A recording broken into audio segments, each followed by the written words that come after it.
What's up, everyone? Welcome to the video. We are here breaking down the Monday Night Football showdown slate between the Seattle Seahawks and the Denver Broncos. So it's probably not going to be the most exciting game out there. We only have a 44-point over-under. And the last time I did one of these showdown videos was the Bills and the Rams, which on paper was going to be an awesome game. Obviously, the Bills kind of blew them out, but a lot of fun plays on paper, and we also had a 52 or 53-point over-under in that game. So this could be a bit of a letdown here. There's still some good skill position players to talk about, but anytime we have Geno Smith on a primetime game, especially to kick off the season for Monday night, I think the expectations at least have to be a little bit low. But anyway, we are here talking picks for the showdown slate. We'll try to build a lineup as we progress, and I'll see what the projections like in the optimizer at the end here, just for an example of who is popping the most without using any settings as of right now. But anyway, if this is your first time visiting, my name is Chris Pennell. I break down daily fantasy sports on this channel, and I've also contributed over on Stochastic as their head NASCAR guy,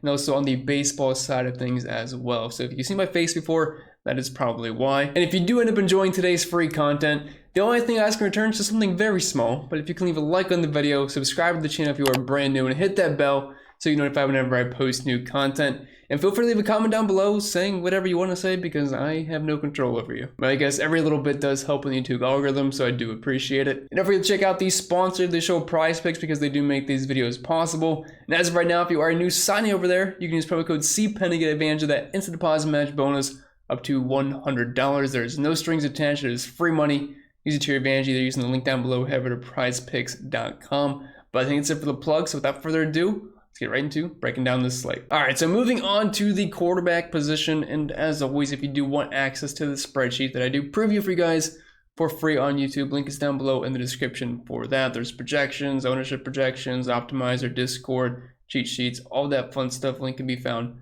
down below. We had an awesome week one, so hopefully the trends can continue. But anyway, let's move on here to Russell Wilson, $11,800 on DraftKings. Do I love playing quarterbacks? And the captain spot on showdown slates, not too often, unless your name's like Lamar Jackson or Josh Allen. Usually not a huge fan of it, but it can be slate dependent depending on how everybody else projects. And to be honest, this is one of those slates where, yeah, I'll probably play some Russell Wilson in the captain spot because he's about a handful of points projected higher than anybody else for me here. So it's kind of tough to not want to get to him. He's not really yes, he is mobile enough to where if he has to scramble, he can, but he's not the kind of guy that's going to get you 40, 50 plus rushing yards consistently. Is he capable of it? Sure, but it's not something we should really expect. Only about 13 rushing yards per game last season. And all these numbers do look pretty pedestrian. The Seahawks are going to be a lot more conservative than what the Broncos are this year. He's definitely going to be throwing the ball a lot more. He's got good weapons to get the ball to, and Jerry Jeudy, Cortland Sutton. So at $11,800, I guess it's expensive, yeah, but I'm going to get the Russell Wilson here on this slate. It does project quite well.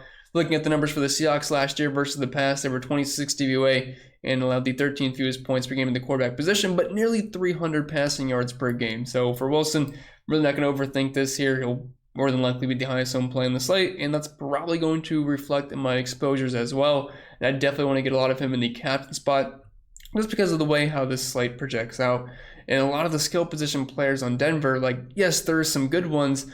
Javonte Williams is absolutely incredible, but he's going to be splitting the workload with Melvin Gordon, which makes things a little bit muddy. Then you have Cortland Sutton and Jerry Jeudy, so the ball can go many places here, but we know Wilson's going to get points, and the Broncos have a decent implied team total here of 25.25 on the road here in Seattle. And I'm not really sure if you want to call it a revenge spot, but it is going against his old team. But I'm sure Wilson's fine being paid in Denver either way. But dropping down Geno Smith here, he's cheap for a quarterback, but for good reason. He's just not very good at the game of football. $8,600 though, so it does make him appealing as more of a flex play. Maybe I get to a few shares of him in the captain spot in tournaments, but it's not going to feel that great. And the thing is, he has good weapons to get the ball to in Tyler Lockett and DK Metcalf, who's an absolute freak. But only an 18.75 implied team total here. They're 6.5-point dogs at home. Not expecting too much out of the Seattle offense. Geno Smith's just not very good. Limited time last year, just under 200 passing yards per game. Touchdown and a quarter. Did complete a lot of his passes, but only threw the ball about 20 times per game. And overall, it wasn't too great. And Denver last year did allow the third fewest points per game to the quarterback position. So I'll play Geno in the flex spot in cash games just to get the two quarterbacks in. But I'm not really getting my way to play a ton of Geno.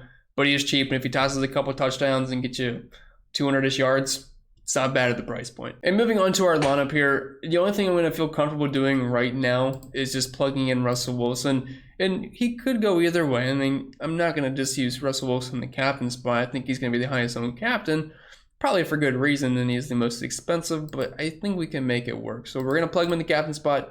Obviously, we can switch things around. I would never recommend just copying a lineup you see on YouTube because, look, I'm playing 150. I don't know which one's going to be my favorite. We're just talking through this to see what fits as we go. And moving on to the running back position, we will start with the Broncos group here first, which consists of the stud, Javonte Williams, feature star there. Then we have Melvin Gordon, $7,400. And then we have Mike Boone at $200. Now, really the two main guys here, Javonte Williams and Melvin Gordon. I'm expecting, I'd say, about a 60-40 split, although it could be more of a hot hand approach. We'll see what happens. But obviously, Williams is the more talented back at this point of their career. And I mean, it's really a shame that Williams isn't going to be the bell cow back. I was really hoping Melvin Gordon would not be on the team this season because we could fully unleash Williams. But unfortunately, not the case. We don't always get everything we ask for. But if I had to pick between these two guys, projection-wise, it's definitely going to be Williams. I expect him to get the bulk of the work, although it's definitely going to be a split. Last year, 53 yards per game for Williams, 57 for Melvin Gordon. Gordon scored more touchdowns. Williams was a little bit more involved in the passing game, but for the most part, it was pretty even, although I'm definitely going to give the edge here to Javonte, so I'm going to try to get as much of him as I can. Last year versus running backs, despite being 8th DVA versus the run, which is pretty good, Seattle allowed the second most points per game to the position and got absolutely killed through the air versus receiving backs, and Williams definitely has the upside for that. And obviously Russell Wilson being the quarterback here, it definitely just elevates the entire offense. And like right now, I have Williams for around 15-ish points, but I have Melvin Gordon around 8 to 9. So even then, with him being cheaper, it still makes Williams grade out as the better point per dollar value. So I'll try to get to more of him if possible. And then going to the Seattle side of things, I'm not probably going to mess with Mike Boone or anything. But for Seattle, we have Rashad Penny, Kenneth Walker, who they just drafted, Travis Homer, and DJ Dallas. It's going to be a bit of a busy backfield here, so I'm never really a huge fan of messing with these Seattle backs.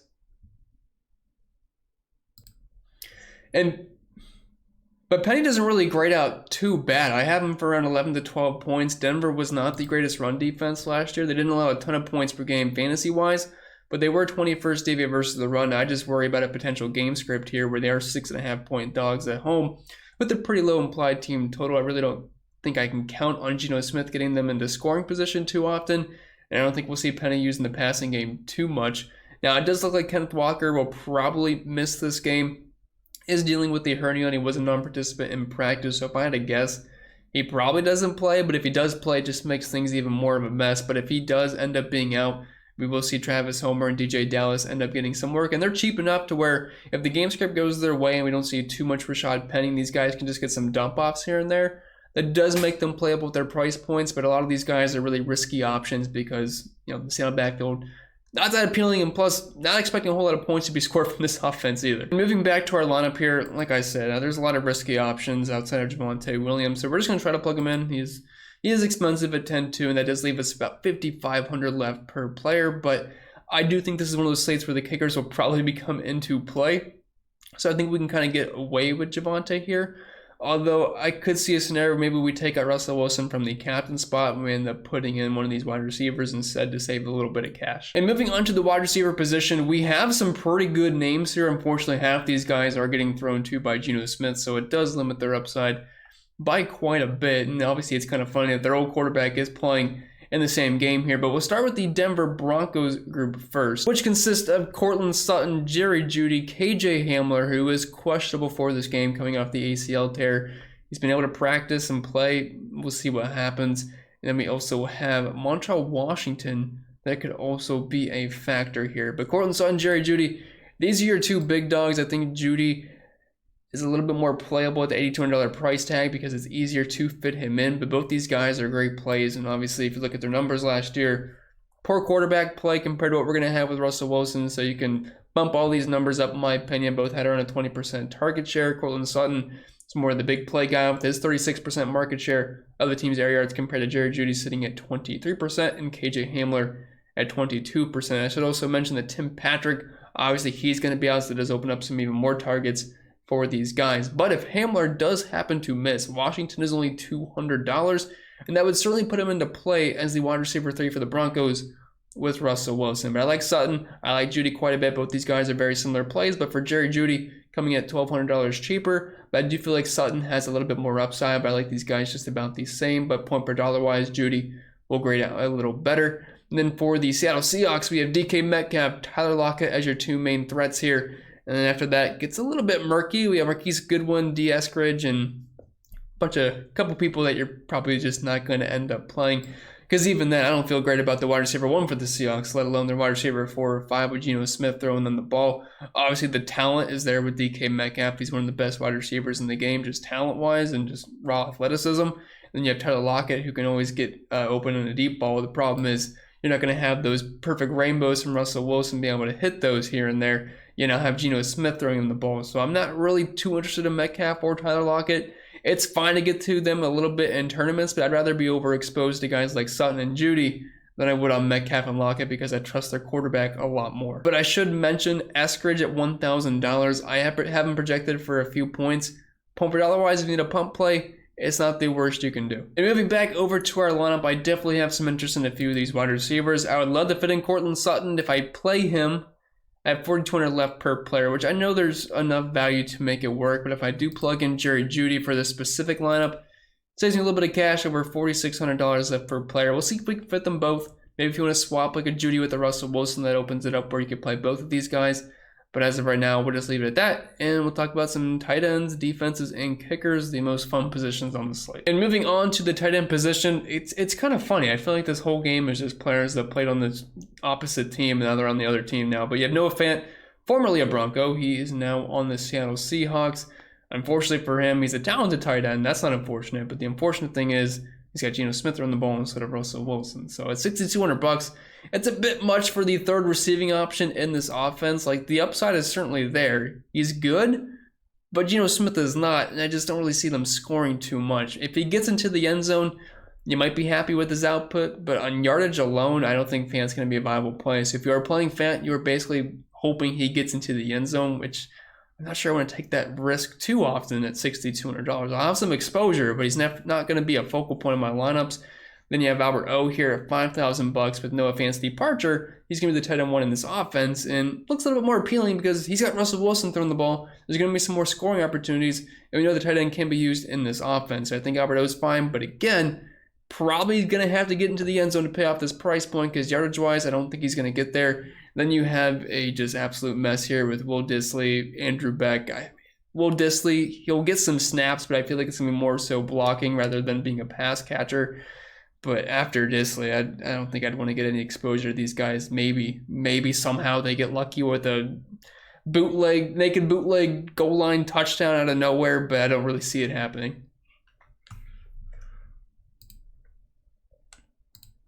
Yeah, as for the defenses, usually not a big fan of these guys, but I think they're playable in this one. Not really expecting fireworks. The Broncos, more so than the Seahawks. I don't really see myself having much Seahawks exposure really at all because I'll be very heavy on the Broncos, and correlation-wise, that doesn't make too much sense. I'm not going to play the Broncos in the captain spot. I just think it's better to get to the skill position players or quarterback or whoever.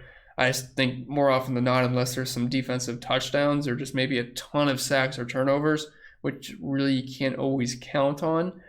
And at nearly $5,000, just seems a bit much for a defense. They're probably going to have to score to work in the captain spot, but I think they're definitely fine in the flex spot. But Seahawks defense, I'm probably going to pass there. I mean, 25-point implied team total is a 6.5-point underdog. Makes a lot more sense to get to the Broncos, even though they are more expensive. And the kickers, never fun to play, but I think worth rostering in this one. Not expecting fireworks, like I said. So at $4K and $4,200, as long as they can hit a couple of field goals and hit their extra points, I think they'll be viable on this slate because I'm not expecting a ton of skill position players to absolutely go off. And then moving back over to our lineup. Again, guys, please do not copy this. This is really just going on the fly here to see what fits.